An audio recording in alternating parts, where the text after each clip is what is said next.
Hi everybody, welcome back to Mando Lessons. My name's Baron Collins Hill.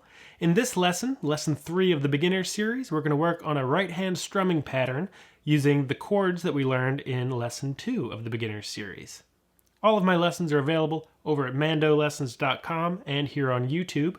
So don't forget to subscribe here. All of my lessons are always available for free. That said, there are a couple ways to donate over at mandolessons.com, which is always appreciated.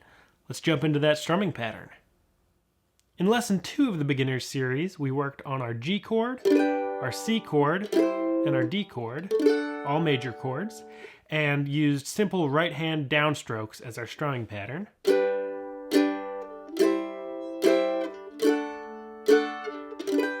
you're unfamiliar with those, check out lesson 2 in the beginner's series. What we're going to do now is we're going to spice up our right-hand strum pattern to make it sound a little more like this.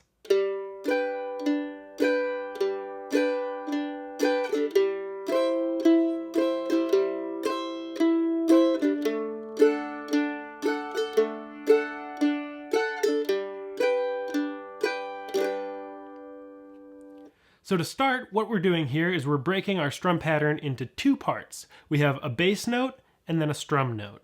This is sort of imitating what a lot of acoustic guitar players will do. A lot of guitar styles, especially in the American folk tradition, use sort of bass strum patterns with alternating bass lines. So our first stroke, we're going to hit the open, we're going to have a G chord in our left hand, and we're going to hit the open G string as a bass note.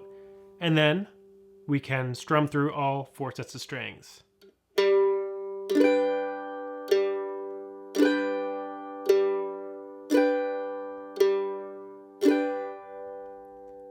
So another piece of the pattern that we haven't gotten to yet is we're going to alternate our bass. So rather than just playing open G, strum, open G, strum, we're going to play open G, strum, and then our open D string, and then strum. G, strum, D, strum.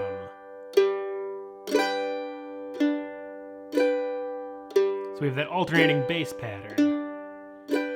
G, strum, D, strum.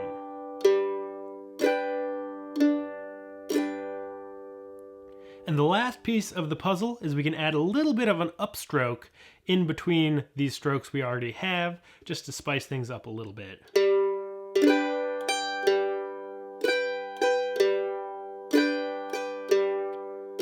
And when I'm coming up on that upstroke, on the E string, I'm usually just playing the E string, maybe sometimes the E and the A strings, but we don't need to go through all 4 sets of strings coming back up.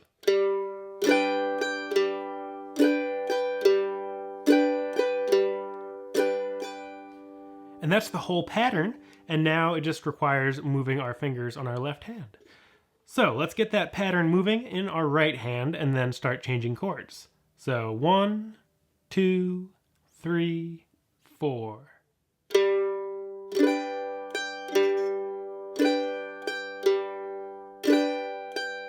Now let's start alternating the bass. G, D, G,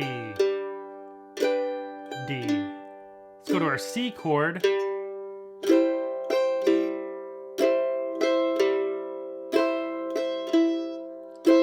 G.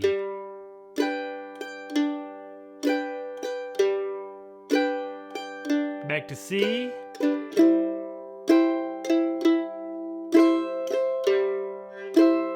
Let's go to D.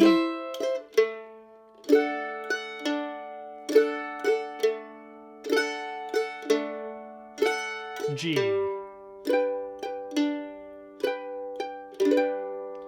So as you can see, that pattern in our right hand stays totally static as we go through all these chords. The alternating bass is always the G string and the D string, and our chords will just change in our left hand.